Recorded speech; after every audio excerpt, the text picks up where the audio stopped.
Salut, c'est encore moi votre frère, Kalenga Kishinga Wachipamba Wabakapinga. Aujourd'hui, j'aimerais parler au grand frère Zach Mwekassa. Mais avant de commencer, je vais me présenter. Je suis un enfant de Goma, né à Kindu, grandi à Goma, comme je viens de le dire. À l'âge de 18 ans, j'ai quitté Goma et je me suis dirigé au Kenya, là où j'ai passé plus de 10 ans avant de m'envoler dans d'autres territoires du monde. C'était important que je puisse me présenter ainsi pour que M. Zach Mwekassa, vous puissiez au moins comprendre que ce n'est pas un Quinois qui est en train de parler, c'est quelqu'un de l'Est. Quelqu'un qui a vécu toute la misère de l'Est. Quelqu'un qui a vécu tout le traumatisme de l'Est. Pas un Quinois. Je ne suis pas né à Kin, je ne suis pas grandi à Kin.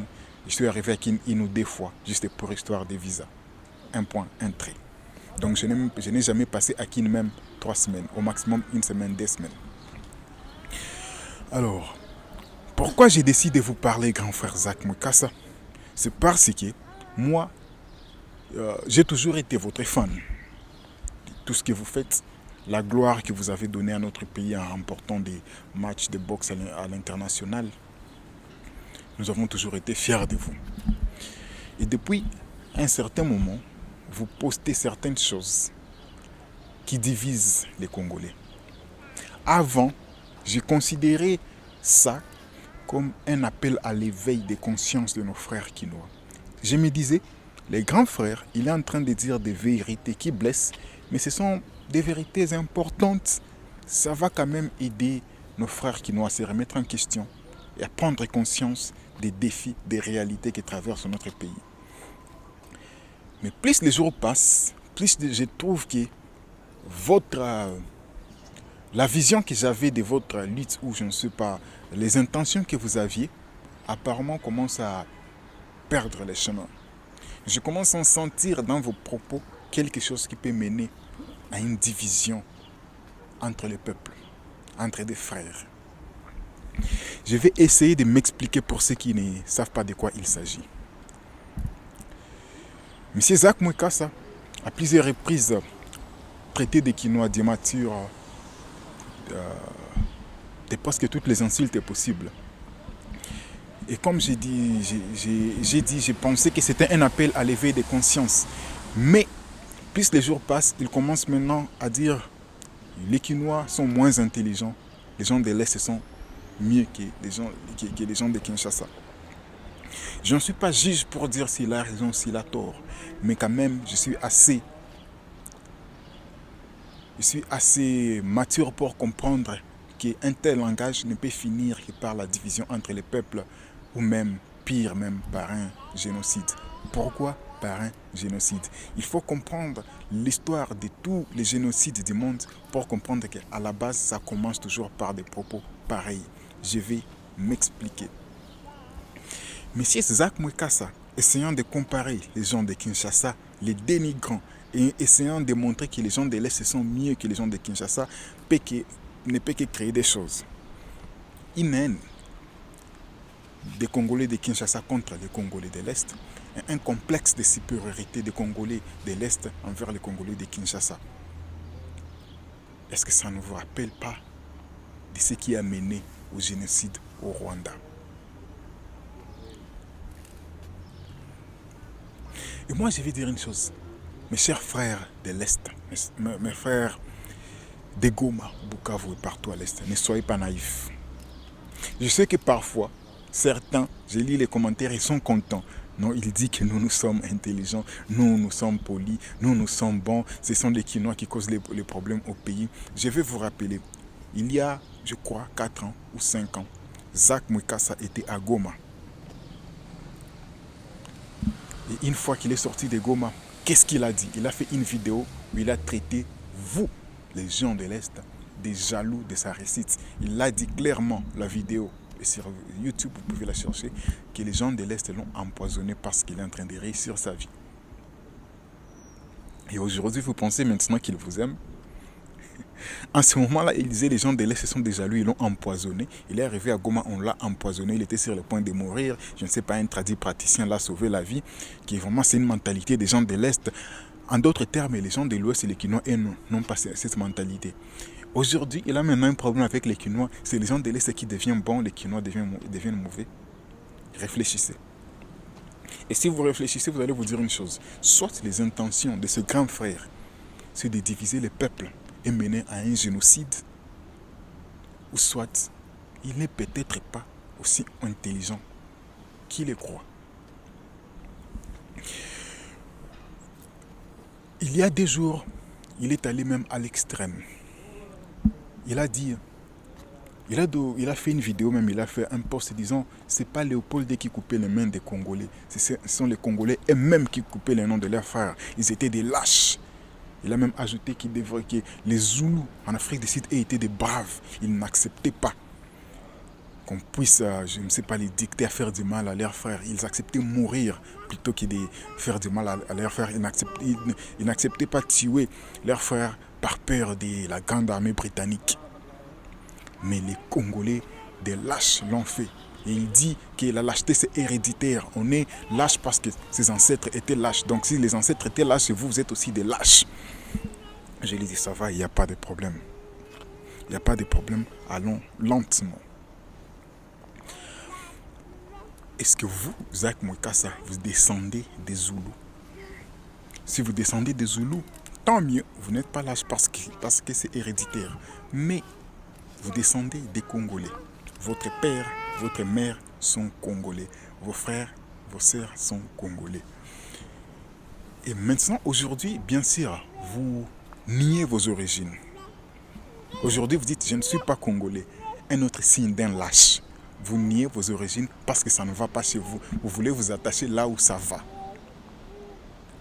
Entre vous et ceux qui assument leur faiblesse et qui sont en train de se battre pour remettre leur peuple sur ses pieds, qui est lâche? Un lâche, c'est quelqu'un qui nie sa situation pour aller s'accrocher à ceux qui sont déjà forts. Vous parlez des Burkinabés, ils sont des forts. Les Congolais sont des lâches. Je vais vous rappeler une chose. Qui a tué Thomas Sankara? C'était un Français? Est-ce que c'était pas un Burkinabé? C'était pas Blaise Compaoré, un Burkinabé qui a tué Thomas Sankara? Donc les Burkinabés ne sont pas des braves, comme vous le dites, ils sont aussi des lâches. Parce qu'ils ont un ancêtre qui était lâche. Vous parlez des Rwandais, chaque jour vous postez que les Rwandais sont des hommes forts, la dignité. En 1994, qui ont massacré les Tutsis, c'était des Congolais? Est-ce que c'était des Congolais? C'était des Rwandais. Et d'ailleurs, n'avait aucune justification. Vaut mieux ces Congolais qui pouvaient justifier qu'ils ont été forcés par les Belges. Ils ont été menacés pour faire ces actes. Je ne les justifie pas. Je crois qu'ils devraient se battre comme des Zoulous, comme vous le dites. Je vous l'accorde. Vous avez raison. Mais vaut mieux eux avaient une justification. C'était quoi la justification des Rwandais en commettant le génocide? On est à Angola.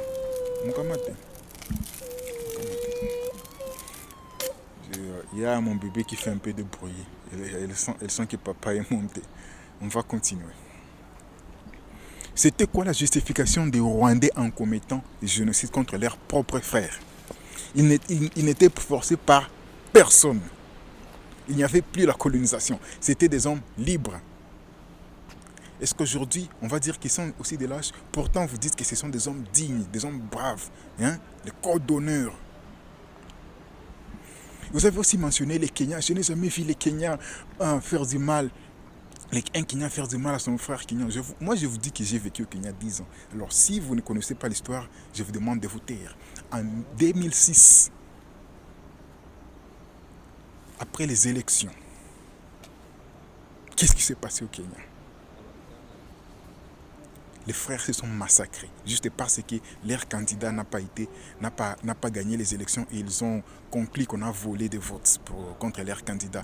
Il y a eu des massacres au Kenya. Allez fouiller l'histoire, il ne faut pas parler. Si vous ne connaissez pas l'histoire, je vous conseille de vous taire. Je vais répéter ma question. Vous qui aujourd'hui niez vos origines parce que ça ne va pas chez vous, vous allez vous accrocher au Burkinabé. Parce qu'aujourd'hui, maintenant, ça va au Burkina Faso. Aujourd'hui, ça va au Burkina Faso, vous devenez Burkinabé. Oubliant qu'il y a quelques années, ça n'allait pas. Blaise Compaoré qui avait tué Thomas Sankara a passé presque 30 ans au pouvoir. Un lâche a passé 30 ans au pouvoir. En ce moment-là, vous ne vous appeliez pas Burkinabé. Aujourd'hui, vous vous appelez Rwandais. Il y a juste 30 ans, en 1994, ça n'allait pas, c'était des lâches. Aujourd'hui, comme ça va, vous êtes maintenant Rwandais. Aujourd'hui, vous allez vous appeler encore Malien, je ne sais pas, Nigérien, ou je ne sais pas quoi encore. Vous niez, vous dites à haute voix, je ne suis pas Congolais, pendant que votre père, votre mère est Congolais, vos frères, vos sœurs sont Congolais. Ça, c'est être lâche. Nous assumons nos origines. Que ça aille chez nous, que ça n'aille pas, nous assumons nos origines et nous nous battons pour remettre les pays sur pied. Mais vous niez vos origines. Vous allez vous accrocher là où ça va maintenant, aujourd'hui. Si les choses tournent mal là-bas, vous allez encore nier que vous n'êtes pas burkinabé. Vous allez devenir quoi demain? Éthiopien? Et un jour en Éthiopie ça ne marche pas, vous allez aussi nier que vous n'êtes pas éthiopien. Vous allez devenir quoi? Marocain? Un jour, à l'allure que je vois les choses, très bientôt, vous allez dire que vous n'êtes pas noir, vous êtes blanc. C'est ça un lâche. Vous vous comportez en esclave des maisons, fier de l'être. Ça c'est être lâche.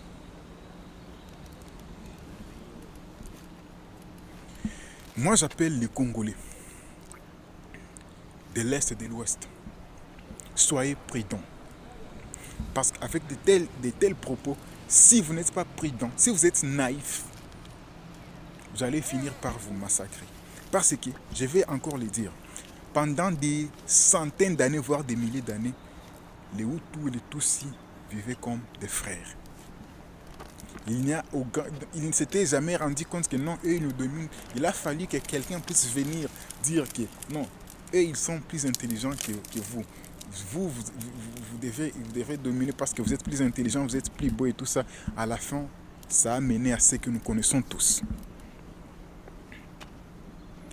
Alors ne tombez pas sous les pièges de l'ennemi parce que décidément notre frère a décidé d'être un ennemi.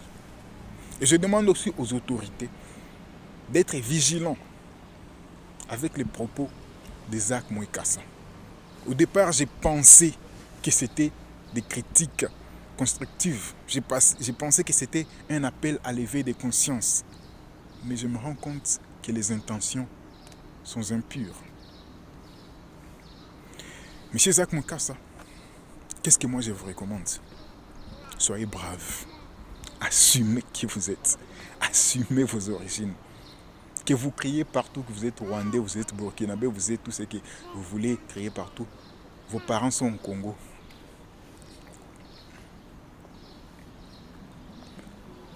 Si votre théorie est correcte, qu'on est lâche parce que ses ancêtres sont lâches, je vous rappelle que vous n'êtes pas descendant des Zoulous, vous êtes descendant des lâches. Donc vous êtes lâche. Alors qu'est-ce que vous faites pour changer ça? Nier vos origines pour aller vous accrocher là où... Et ils se sont battus pour arriver là où ils sont aujourd'hui. Les Rwandais que vous glorifiez se sont battus pour arriver là où ils sont aujourd'hui. Les Burkinabés se sont battus pour arriver là où ils sont aujourd'hui. Toi, tu ne te bats pas. Et tu pars t'accrocher pour manger les fruits qu'on a déjà accueillis pour toi. Ça, c'est être lâche. Les braves sont en train de se battre. Pour finir, qu'est-ce que vous faites pour aider ces Congolais? Parce que si vous vous mettez à critiquer les gens chaque jour, à longueur des journées, il faut au moins montrer par l'exemple. Si vous ne faites rien alors, taisez-vous. Parce que je vois, vous dites que vous avez des entreprises au Burkina, en Côte d'Ivoire, au Rwanda. Vous les dites souvent, pas au Congo. Alors, pourquoi vous ne nous laissez pas alors en paix? Parce que nous autres, moi j'ai vécu plus de 10 ans au Kenya. Donc la stabilité économique du Kenya, je la connais. Les opportunités qui sont au Kenya, je les connais. J'ai fait ma licence au Kenya, mon master au Kenya, même mon doctorat. Oui, celui qui vous parle, c'est un doctorant. J'espère que vous connaissez la signification de ce mot. Mais malgré tout ça, quand j'ai eu l'opportunité de créer quelque chose d'important, je suis allé dans un pays qui est par terre, là où rien ne va. Et je me suis dit, je vais contribuer à remettre ces pays sur ses pieds. Ça, c'est être un brave. Je ne suis pas quinois. Donc je ne suis pas en train de défendre les Kinois. Je suis ton petit frère de l'Est, de Goma. J'ai grandi à Goma. Je vous parle en tant que moi na Dego, ni comme toto à Dego. Ni comme la Mabanga, Avenue Mutongo, Nyuma Temka. Ni comme toto à Goma. Mina joua Goma, bakinitila Goma c'est mine joua ndeze semana mina funga match. Goma njo kupale, Goma njo nyumbani. Na Bukavu nishapafika mara mingi. Niko mtoto wa Este. Mimi nakwambia, jirudi yako mshere. Jirudi yako. Kama hauna bya maana bya kusema wala bya kufanya bya kutusaidia sio tuko napigania nchi, nyamanza. Susha kwa Burkina Be. Wende. Bitu bikichanga kule, utasema tena kwa Burkina Be. Unageuka ni Gabonais. Nako binachanga unakisema huko asiko tena Gabonais. Unageuka ni Eritrean. Disi nisema bientôt takesema huko mweusi. Simina jisantira kama mzungu. Ça c'est un trait lâche.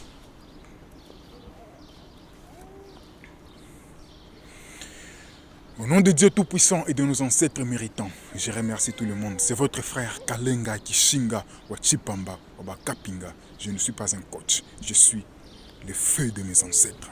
Ingeta.